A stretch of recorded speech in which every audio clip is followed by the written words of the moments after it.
ആളുകൾക്കും ഇങ്ങനെ ഒരു പേപ്പർ കയ്യിലുണ്ടോ? അതായത് സ്വന്തം മക്കളുടെ LKG പഠിക്കുന്ന സമയത്തുള്ള ഒരു ആൻസർ ഷീറ്റുകളാണിത്. ഈ ഒരു ഇത് എനിക്ക് അബിക്കുട്ടൻ്റെ LKG പഠിക്കുന്ന സമയത്തുള്ള എല്ലാ മാർക്സിൻ്റെ ഇതുണ്ടോ.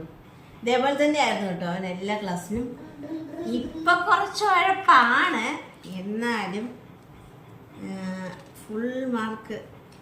അവിടെ തെറ്റെന്ന് പറയുന്ന സാധനം പറ്റുമല്ലായിരുന്നു നമ്മൾ ചെയ്തു കൊടുക്കുന്ന സമയത്ത് തന്നെ. ഇനി അടുത്തത് ഇത് മാത്സ് ആണേ. ഇനി അതുപോലെ ഇതുണ്ട്.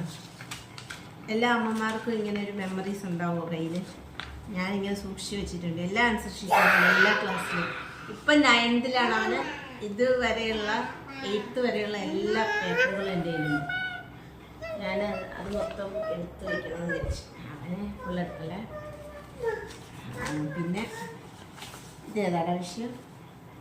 ഇംഗ്ലീഷ്. എല്ലാത്തിനും ഫുൾ മാർക്കായിരുന്നു. ഇത് എഴുതാൻ പോയ സമയത്തുള്ള അനുഭവം ഓർമ്മയുണ്ടോ? ചിക്കൻ ബോക്സ് പോലത്തെ ഒരു തരം പനിയായിരുന്നു. തക്കാളിപ്പനി എന്നൊക്കെ പറയും. അങ്ങനത്തെ കൈവെള്ളം നിറച്ച് കാൽവെള്ളം നിറച്ച്. എന്നിട്ട് ഇവന് ഇങ്ങനെയൊക്കെ വെച്ചിട്ടാണ് പോയിരുന്നത്. എന്നിട്ട് പെൻസിലൊക്കെ പിടിക്കാൻ പോലും പറ്റില്ല. എന്നിട്ട് ആദ്യത്തെ എക്സാം ആണെന്ന് പറഞ്ഞിട്ട് അന്ന് ഞങ്ങൾക്ക് കാണുമ്പോൾ ഭയങ്കര സ്ഥലമാണ്. പോയി എക്സാം എഴുതണമെന്ന് പറഞ്ഞിട്ട് അങ്ങനെ എഴുതിയതാണ്. ടീച്ചർ എന്നിട്ട് പ്രത്യേകം ബെഞ്ചിലൊക്കെ ഇരുത്തിയിട്ട് എഴുതിയത്, വേറെ കുട്ടികൾക്കൊന്നും പറയാതെ. ഞാൻ അടുത്ത വേണ്ട മാർക്ക് എങ്ങനെയായിരിക്കും അറിയില്ല. അവന് പഠിക്കണമെന്ന് തീരെ ഇഷ്ടമില്ല. നോക്ക്, ഇത് സയൻസ് ആണോ?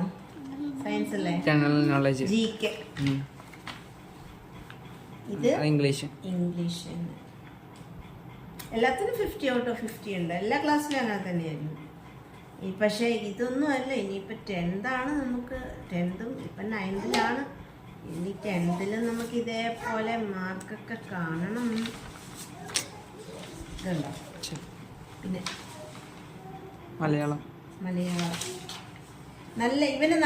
ഇവന് എഴുതിയതൊക്കെ ഉണ്ടായിരുന്നു. ഇതില് ഒന്നും എഴുതിയതില്ല അല്ലേ? ഇതെല്ലാം വട്ടടന്നല്ല. എന്ത് സുഖമായിരുന്നു. നല്ല സുഖമായിരുന്നു. പക്ഷെ എഴുതിയതിൻ്റെ ഉണ്ടായിരുന്നു UKG നല്ല ഹാൻഡ് റൈറ്റിംഗ് ആയിരുന്നു അവൻ്റെ. ഇതൊക്കെ അവന് LKG പഠിക്കുന്ന സമയത്തുള്ളതാണ്. ഇതിലുണ്ടാ ഇതാ LKG. ഇതിപ്പം മലയാളമാണ്. ഇതെന്താ എഴുതിയേക്കുന്നേ കണ്ടോ? ഇതിനേക്കാളും നല്ല അച്ചടിച്ച പോലെയാണ് എഴുതിയിരുന്നത്. അബിക്കുട്ടന് ഇപ്പോഴത്തെ അബിക്കുട്ടനെ കാണണ്ടേ?